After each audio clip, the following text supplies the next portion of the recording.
Hello! Welcome back to my channel home made healthy delights. ఈరోజు నేను చూపించేది పీనట్స్‌తో చట్నీ అండి. ఇడ్లీకి, దోసకి, పొంగల్‌కి, ఊతప్పంకి దేనికైనా కూడా ఈ చట్నీ చాలా బావుంటది. మేము చాలా సింపుల్‌గా అప్పటికప్పుడు చేసేస్తాము. నేను ఎలా చేస్తానో చూపిస్తాను. ఇప్పుడు ప్రాసెస్‌లోకి మనం వెళ్ళిపోదాం. ఫస్ట్ నేను ప్యాన్ తీసుకొని పీనట్స్ అండి ఒక 1 కప్ పీనట్స్ని డ్రై రోస్ట్ చేసుకుంటాను. ఆయిల్ కానీ ఏమీ వేయను. ఫస్ట్ వాటిని డ్రై రోస్ట్ చేసుకుంటాను. తర్వాత కొంచెం సగం ఫ్రై అయినాయి అని అనుకున్నాక 1 ఇంచు చింతపండు, దాంతోపాటు 1 స్పూన్ జీలకర్ర అన్నీ వేసేసుకొని వీటిని కూడా చక్కగా రోస్ట్ చేసుకుంటాం. రోస్ట్ చేసుకున్న తర్వాత మనకి పీనట్స్ లైట్ బ్రౌన్ కలర్లోకి చేంజ్ అవుతూ ఉంటాయి కదా, అప్పుడు మేమేం చేస్తామంటే దీనికి ఎన్ని పచ్చిమిరపకాయలు కావాలంటే అన్ని, అది మీ చాయిస్. ఒక 3-4 వేసుకుంటే చిన్నపిల్లలు కూడా హ్యాపీగా తినేయచ్చు. దాంతోపాటు 1 స్పూనేనండి నూనె, ఎక్కువ అవసరం లేదు. కొంచెం ఆ పచ్చిమిరపకాయలు మాత్రమే ఫ్రై అవ్వడానికి నేను ఆయిల్ వేస్తున్నాను. లేదు అంటే ఎండుమిరపకాయలు వేసుకోవాలన్నా వేసుకోవచ్చు, అది మీ చాయిస్. అప్పుడు ఆయిల్ వేయాల్సిన అవసరం అస్సలే ఉండదు. ఇవన్నీ మనకి ఫ్రై అయిపోయినాయి అని అనుకున్న తర్వాత చక్కగా పక్కన వేరే ప్లేట్లోకి తీసి ఆరబెట్టుకోండి. స్టెయిన్లెస్ స్టీల్ వాడుతుంటే దాంట్లోనే ఉంచేస్తే ఆ వేడికి అవి ఇంకా ఎక్కువ ఫ్రై అయిపోతాయి. అందుకని వెంటనే తీసి పక్కన వేరే ప్లేట్లో ఆరబెట్టేసుకోండి. ఎప్పుడైతే ఆరిపోయినాయి అని అనుకున్న తర్వాత ఇప్పుడు మనం గ్రైండింగ్ చేసేసుకుంటాం మిక్సీలో.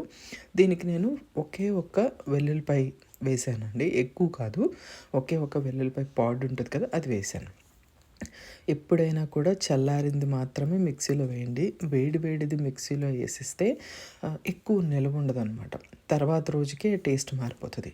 ఇప్పుడు దానికి సరిపడినంత ఉప్పు వేసుకుని, చిటికెడే, ఎక్కువ కాదు, పంచదార వేసుకొని ఫస్ట్ నేను ఈ డ్రైడ్ కర్రీ లీవ్స్ అండి, వీటి గురించి చెప్తాను. ఇవి ఏంటంటే ఇండియాలో మామూలుగా ఎయిర్ డ్రై, సన్ డ్రై కాదు, ఎయిర్ డ్రైకి చక్కగా కరివేపాకు అది మనకి ఎక్కువ దొరుకుతుంది కదా ఇండియాలో. అవి మేము ఎయిర్ డ్రై చేసుకుని ఉరికినే ఇట్లా చక్కగా వెంటనే ఇలా నలిపేసుకుంటే పొడిలా అయిపోతాయండి. అవి మేము తెచ్చుకుంటాం అనమాట. ఎప్పుడైనా కరివేపాకు లేదు అని అనుకున్నప్పుడు అది వాడుకుంటాం. అది పొడిలకి వాడుకోవచ్చు, ఇలా చట్నీల్లో కూడా వేసుకుని వాడుకోవచ్చు. తర్వాత ఫస్ట్ పీనట్స్ని మనం గ్రైండ్ చేయాలి, వాటర్ వేయకుండా. గ్రైండ్ చేశాకే వాటర్ వేయండి, లేదు అంటే పీనట్స్ మంచిగా గ్రైండ్ అవ్వనమాట. తర్వాత ఎంత కావాలనుకుంటున్నామో అంత వాటర్ వేసుకుని మంచిగా దీన్ని స్మూత్ పేస్ట్ లాగా చేసుకొని వేరే బౌల్లోకి ట్రాన్స్ఫర్ చేసుకుంటాము.